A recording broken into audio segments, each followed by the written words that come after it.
As much as Emily wanted to soak in the comfort of Jeremy's dream and take a seat next to Juan under his Bodhi tree, she knew she couldn't stay. She had to visit the library and find information about Jeremy and his first meeting with the Dark Man.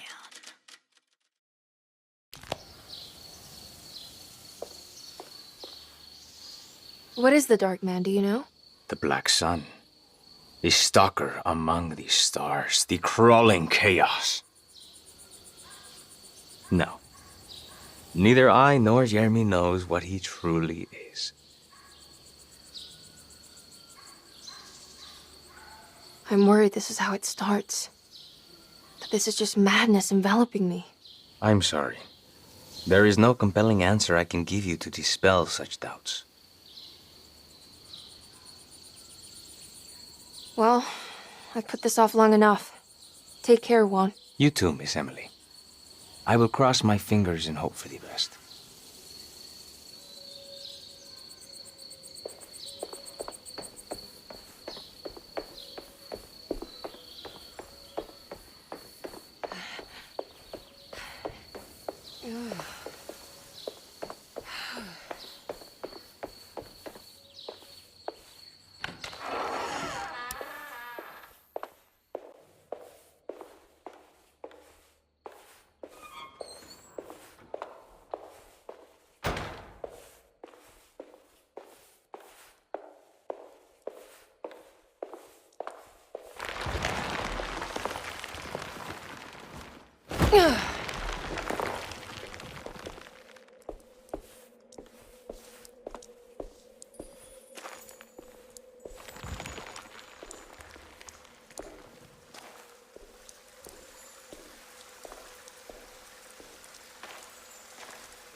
There's something missing.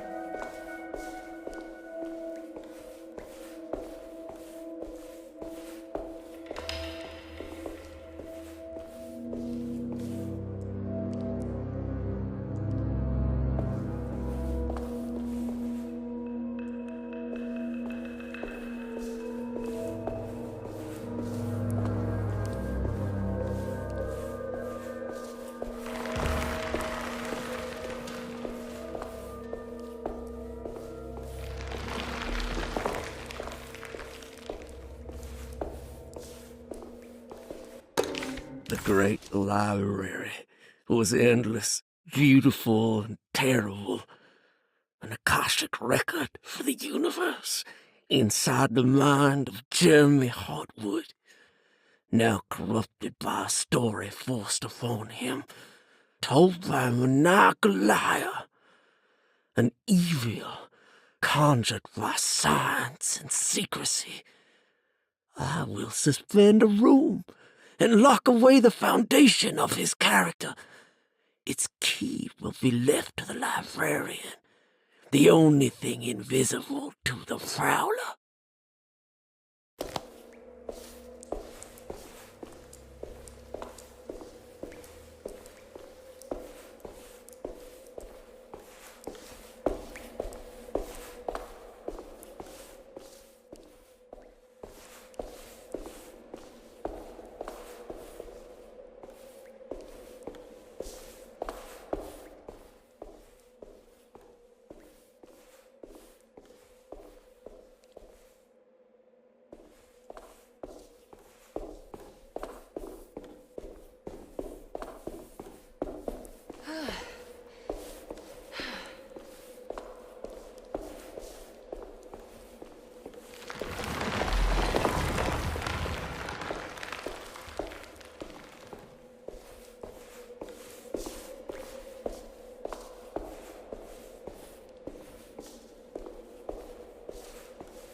There's something missing.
Here we go.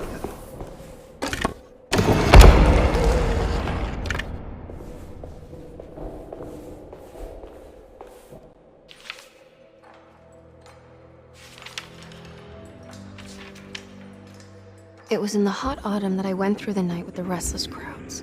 He was a kind of itinerant showman who held forth in public halls and aroused widespread fear. The New Orleans address of the event is lost, but I remember distinctly the Prext shipping company pressing their contribution. Emily! Please, no.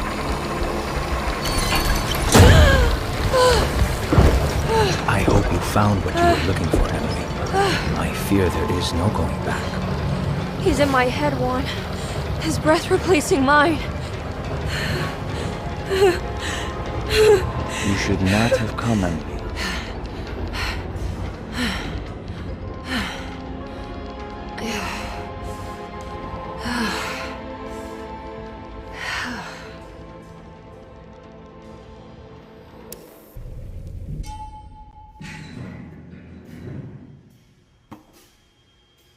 Well, if it isn't my new best friend. Come, join me for some giggle water. Ruth? Oh, Miss Hartwood, don't tell me you've been out swinging without me. Ruth, what is this place? Where are we? Have you never been to the Maccabean before? Goodness me. Tell me, Miss Hartwood, have you ever considered going out for an evening? Are we in New Orleans? Oh, who can tell anymore? I just went inside the grand parlor and suddenly here I am. The Grand Parlor? Can I get back to Derceto from here? Are you sure you want to? We could stay here and drink the night away. How about a gin fizz?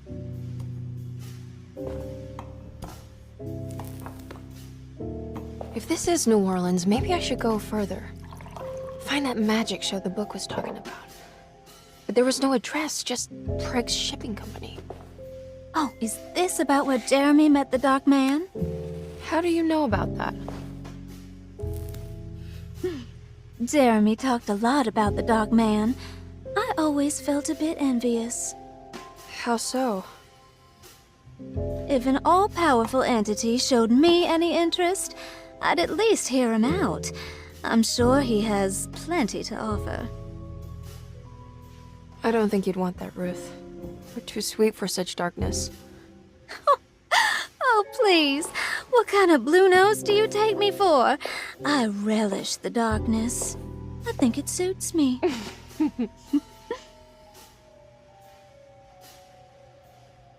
You don't happen to know how to find the Preg's Shipping Company, do you?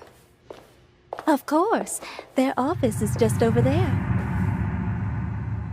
Whoa, what happened? You just got lucky. A bientôt, Mademoiselle Emily. Hey, do you know where my uncle is? No, but I bet you're close.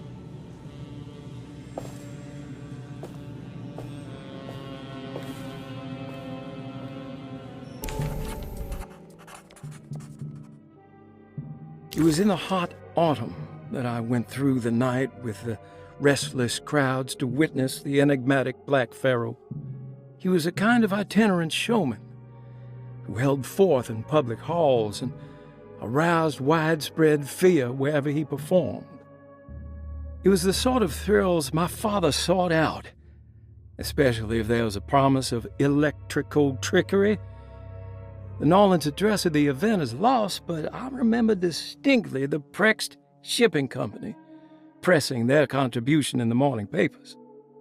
There were rumors of an Egyptian sarcophagus being a part of the act, something which kept me wondering how they had carried that up the seemingly endless stairs. The details of the showman's performance have almost been entirely replaced by dread, the kind that numbs and hides the terror of something unbearable.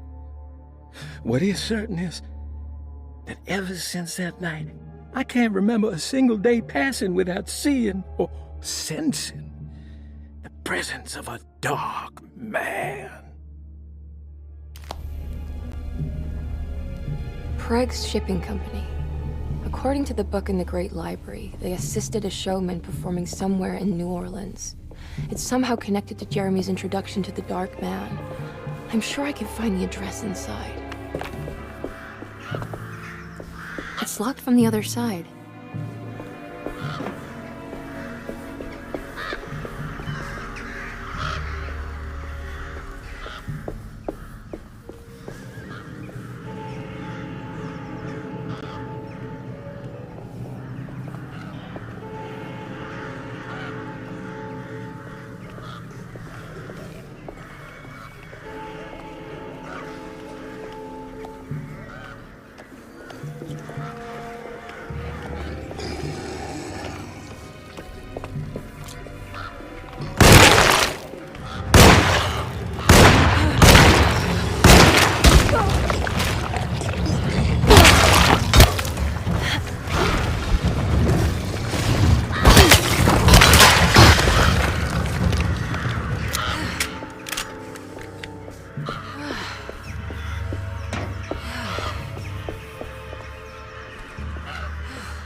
There has to be another way inside.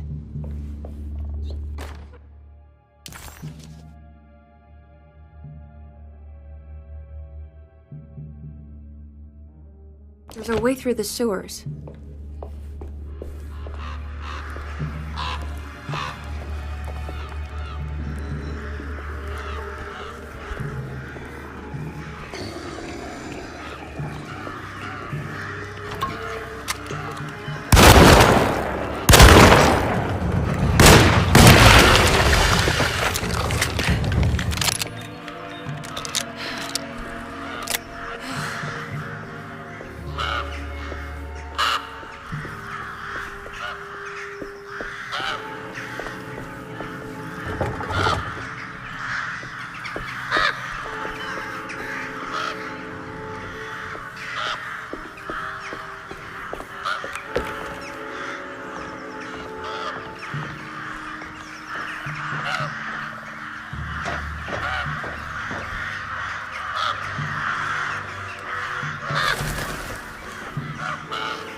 Maybe I can move all that junk out of the way with the crane.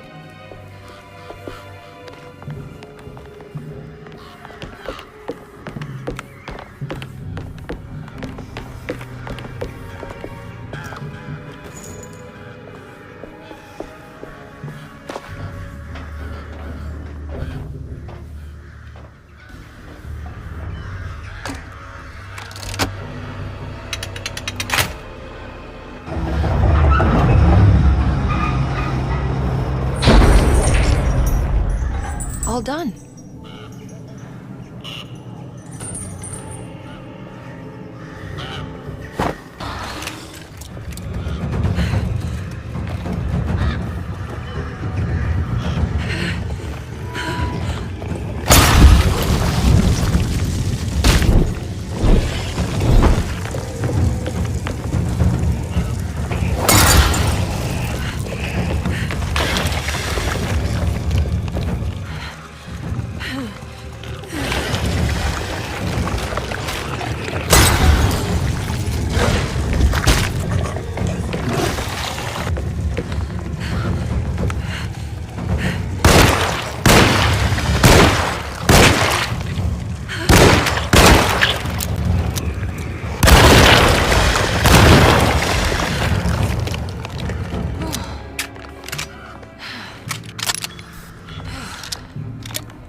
All right. I made it inside the warehouse. Now let's find that address.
This is getting ridiculous. I mean, I'm not complaining.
Cargo Manifesto, September 19th, 1892.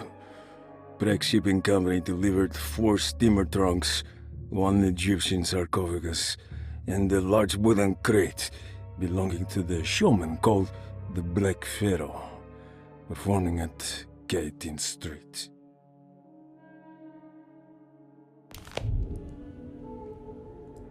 This is it.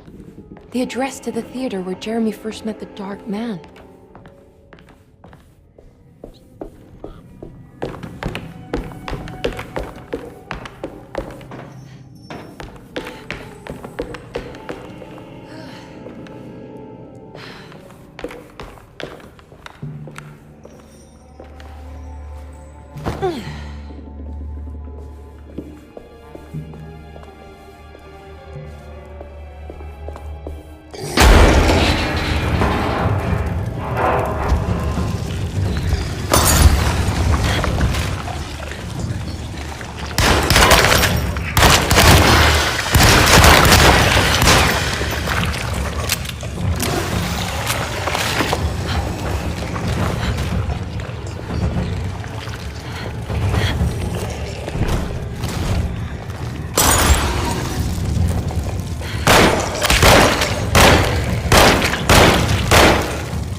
Looks like the fog cleared up.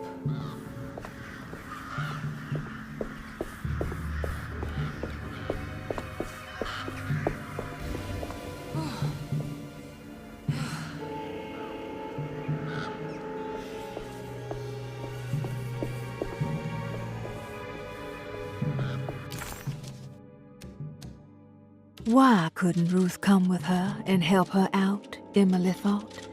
She really didn't want to be alone anymore.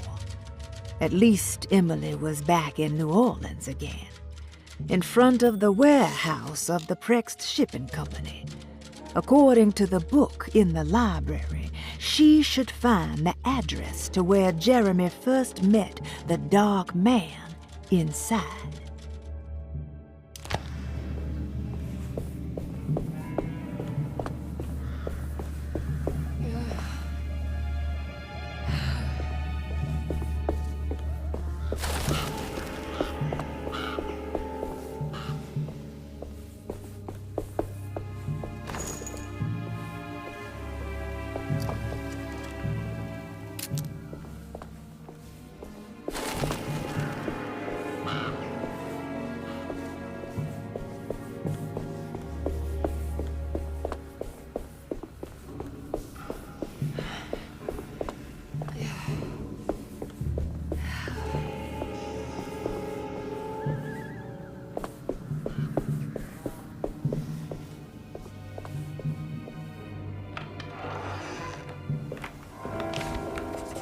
Emily didn't recognize this part of town. She didn't even know if it was a real address she had found. Did Gallatin Street exist, or was it something Jeremy had made up? As she closed in on the address, she began to worry. Would she meet Jeremy there, or was she running into the arms of the dark man himself?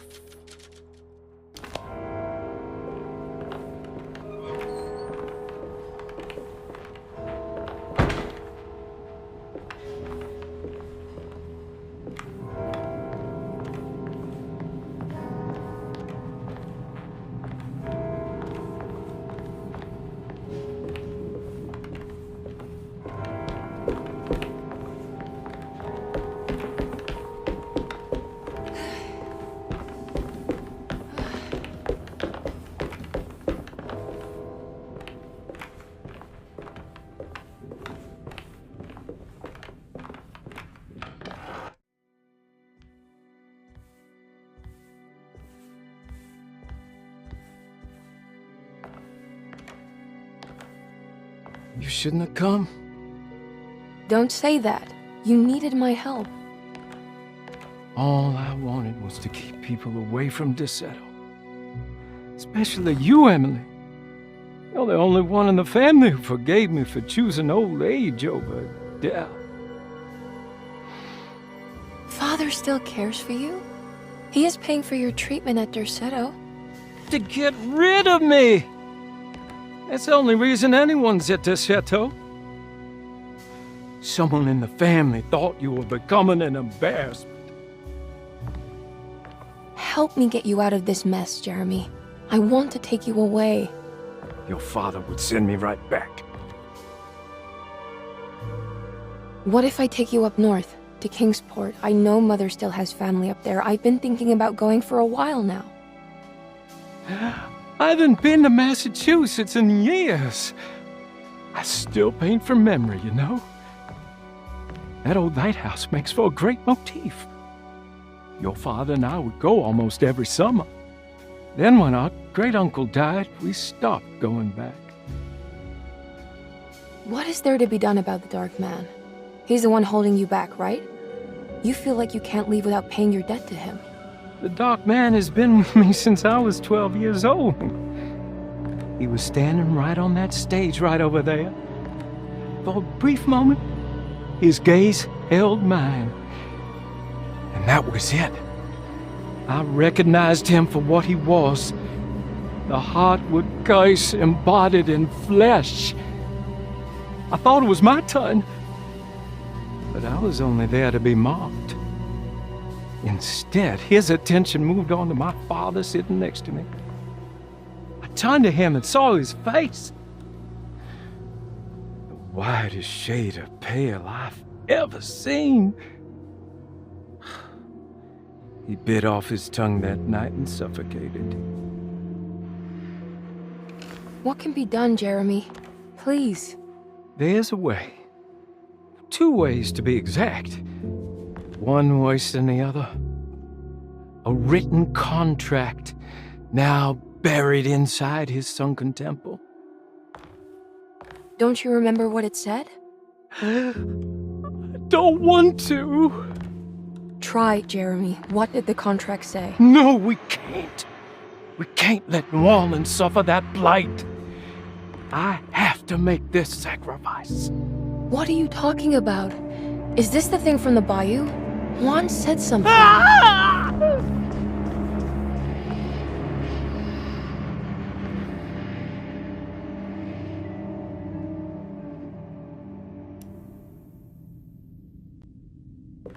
Okay, so there is a way to break the pact, at least. Hidden somewhere inside the Dark Man's temple. I just need to find it, somehow.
Emily was in a cold and cruel desert.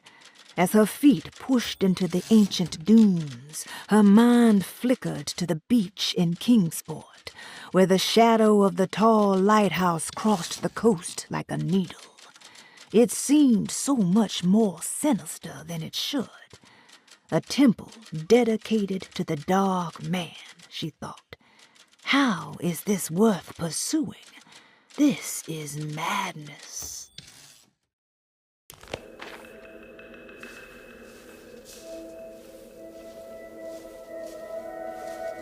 Oh.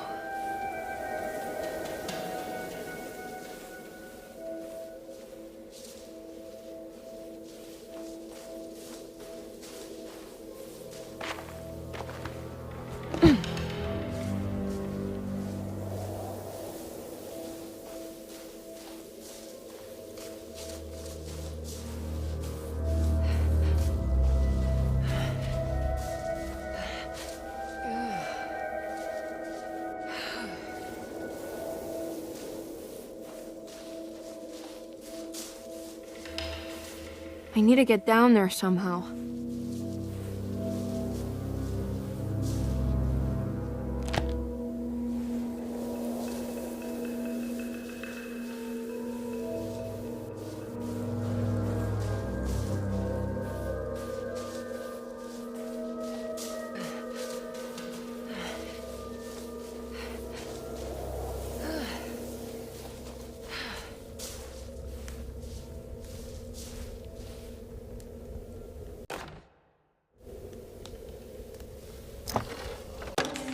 The Temple of Nephron-Ka lies under our camp.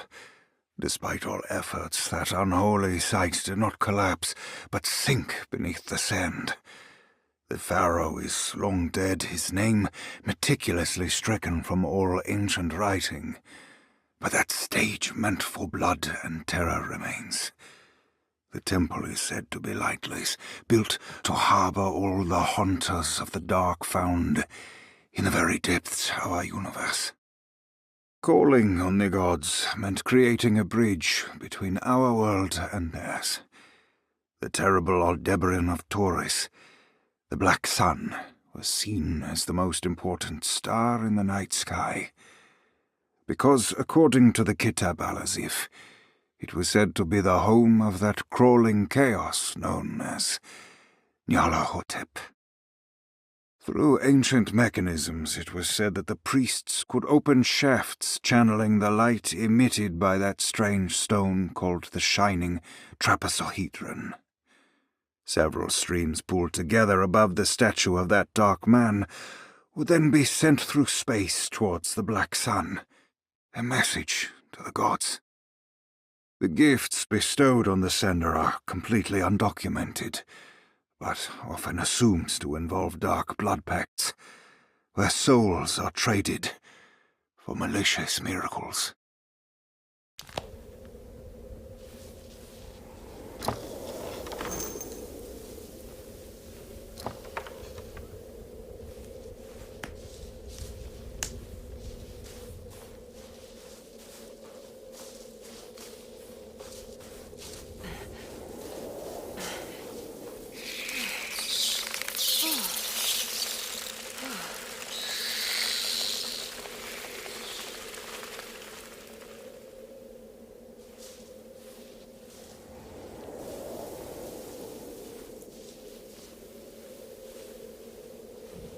Okay, you can do this, Emily.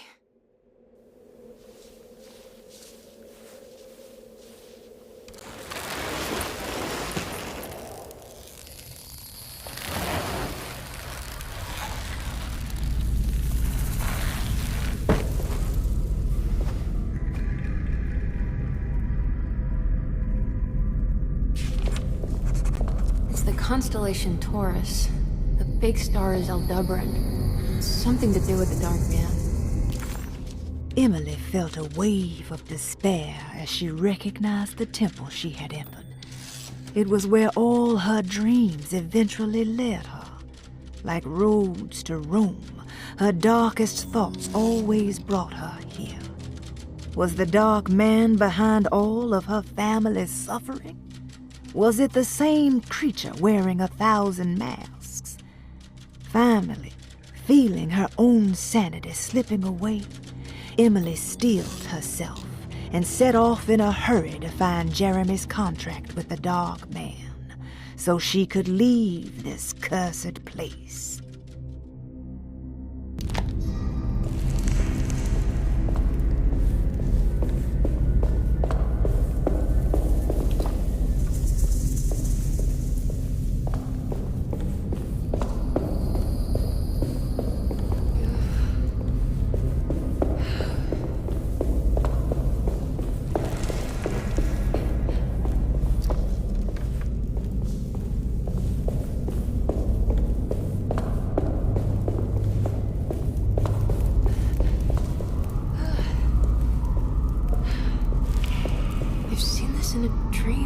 Shallow pit of darkness. This is definitely where the contract is hidden, but how do I get to it? '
20 years.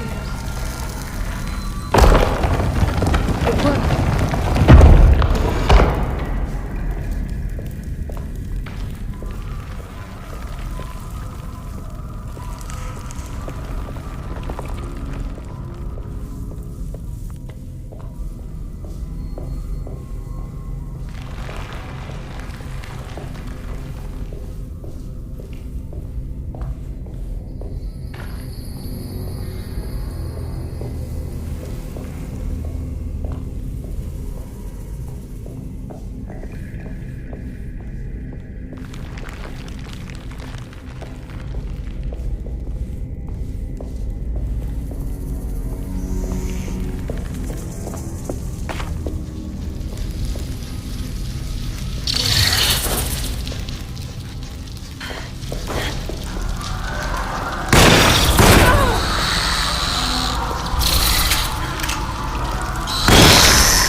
happening?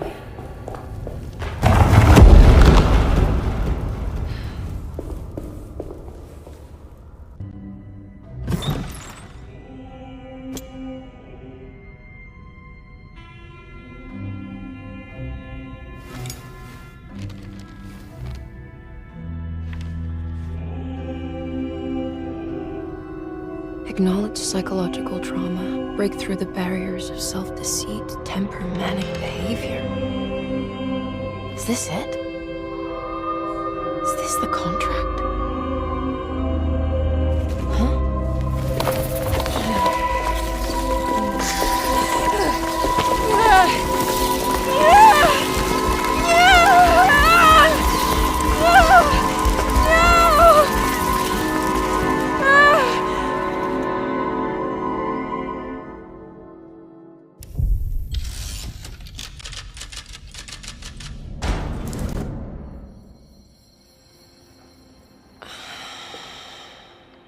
Oh, Jeremy. How much pain and suffering you could have prevented. Emily? What are you doing? Detective, how is your investigation going? Well, I still have no clue where Jeremy is, but I think I know why he's hiding. This place is full of lunatics planning to perform some kind of ritual tonight. Well, that sounds ridiculous. Or rather would have just a day ago. It gets worse. I have reason to believe they killed anyone who didn't want to go along with the plan. Detective, have you encountered any monsters tonight? I just told you, I think they killed people. Beauregard, the author, Perosi, the singer, Mr. Waits, the clerk, Mr. Chance, the gardener, they're all missing. No, I mean, have you fired your gun tonight? Of course not. They wouldn't just kill outsiders like that. It would bring too much attention. But you should keep your eyes open. So you haven't seen anything strange? Been anywhere else? What are you trying to tell me, Emily? Are you in some kind of danger?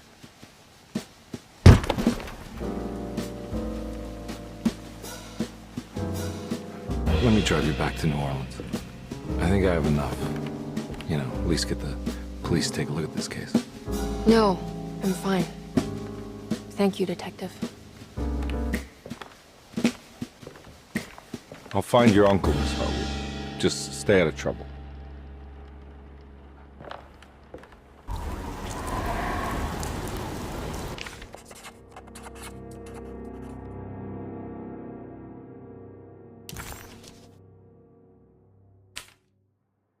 He must first acknowledge psychological trauma in order to proceed.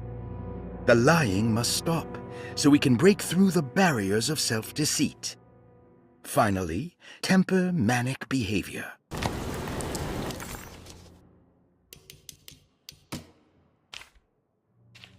Medicine has failed me. Nothing can be done to dispel the Hartwood curse. Only the sacrificial dagger may release the despair from Jacob's eye. Yet, doing so would be the doom of Derceto. Let this curse of mine be a weapon for once. I accept your demands. Oh, crawling chaos. Build your prison around this godforsaken hospital. When evil has been starved, I will stay buried forever. It was almost night when Emily found herself back at Derceto. What exactly had she been doing? And what was Detective Carnby talking about? Did any of her findings make any sense? All she knew was that she wanted to figure out what the 3 steps to the contract entailed, and how this was connected to Dr. Gray.